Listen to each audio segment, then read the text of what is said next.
Blake Lewis from About.com and covers the Skins for Sports Journey, kind enough to join us for a couple moments on a Thursday. How are you, my friend? I'm good. How are you gentlemen today?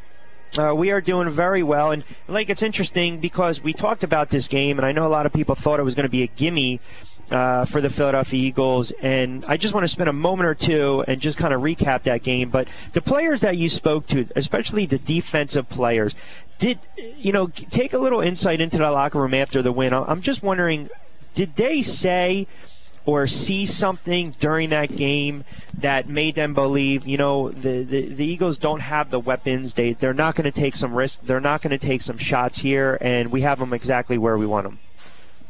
It's funny you say that. With a couple of things. One of the things that came up was the officiating in that game was bad on both sides. And I apologize for the noise. I'm actually out here at practice right now, so you might have some airplanes over. But, the offensive line play for the Eagles was just awful. And you can't run that system with a bad offensive line. And at the end of the day, you've got to put that blame on Chip Kelly because you get rid of a Jason Peters and some guys that have been around.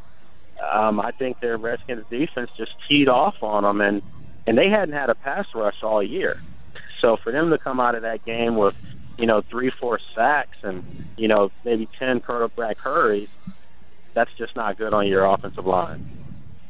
Yeah, and the fact that the secondary, the Skins, was a little banged up. Eventually, the Eagles started to take some shots down the field. How about the play of Kirk Cousins? What did he say about some of the looks he was getting from a defensive standpoint? Again, they were hard pressed to generate a pass rush, especially late in that game with that great drive by the Redskins going 90-plus yards, 15-16 play drive with that game-winning touchdown toss from Garcon. But what did Cousins see there, looking at the Eagles defensively on that last drive?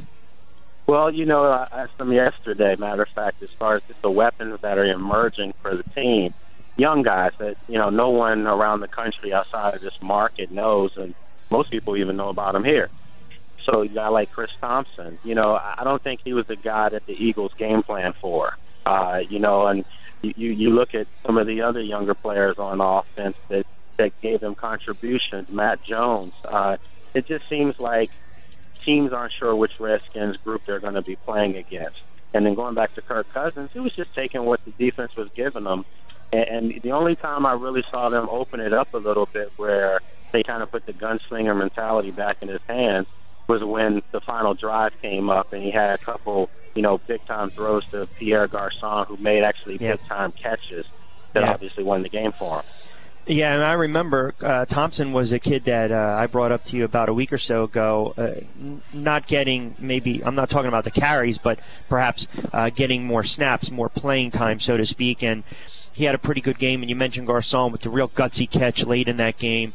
When you look at the NFC East right now, Philadelphia Eagles have the Saints. They're at home. Both teams are struggling at 1-3. The Giants, they host the 49ers. They look like there's just an implosion waiting to happen with the 49ers. You still don't know what Giant team is going to show up week to week.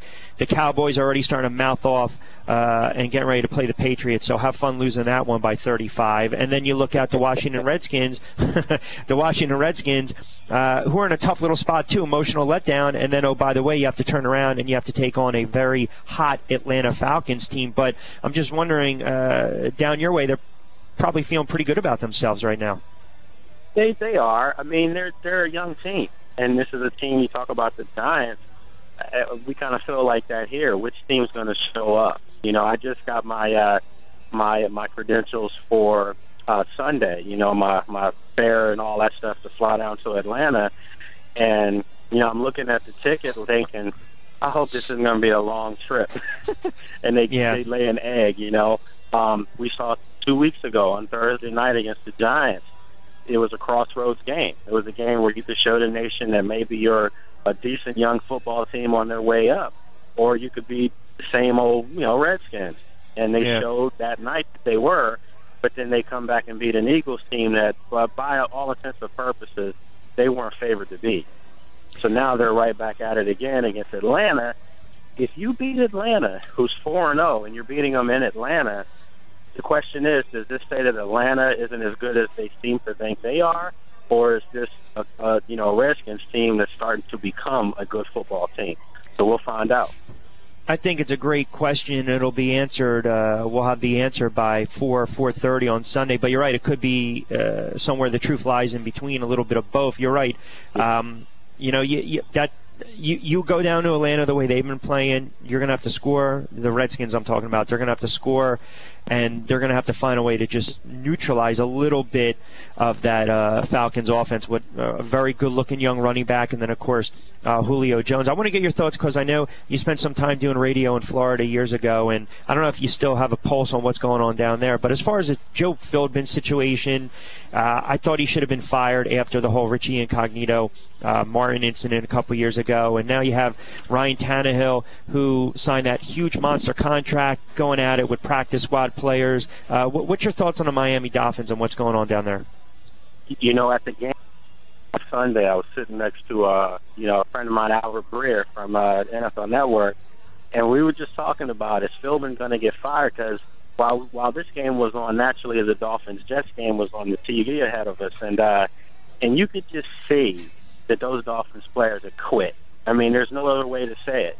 And when you see that their players have quit, you've got to get rid of a coach.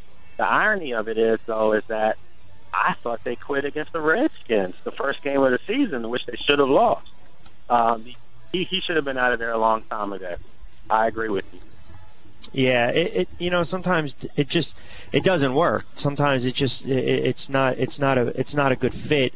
And the irony is, you look in our backyard with Chip Kelly, he's really under fire. A lot of people have been critical of him. I've been critical of him, and they're 1-3. But yet, it's very easy to forget how you win a game or two, you're right back in there. But there are just certain teams in the NFL where you're looking at them and you're saying, until they put together 60 minutes, a 60-minute effort, I can't take them serious. So it could be the same. Look, and honestly, you can look at all the teams. You can say that about every team in the NFC East. Let's be honest. Every team in the NFC East, you can say that. I think the Giants right now are starting to give me a little bit of separation. And it just seems like they have a system, they have a plan that they never deviate from. It either works or it doesn't. And I think the Redskins are probably the second closest group as far as they seem to have a plan now. And the plan is they're going to run the football, and they're going to run it a lot.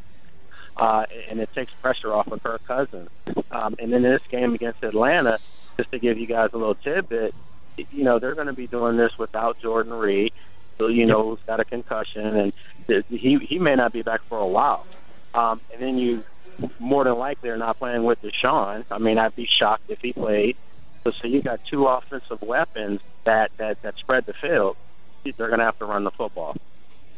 Yeah, I'll say, ultimately in that fourth quarter, you got to have a pass rush. That's why I think the Giants are going to falter even late in the season. They just have no semblance of a pass rush whatsoever. So when you play better quarterbacks who have time in the pocket to throw, they're going to be in trouble. So, all right, my friend, let me let you get out of here. I appreciate a couple moments. I know you got to go cover the guys, and have a safe trip to Atlanta. We'll talk next week.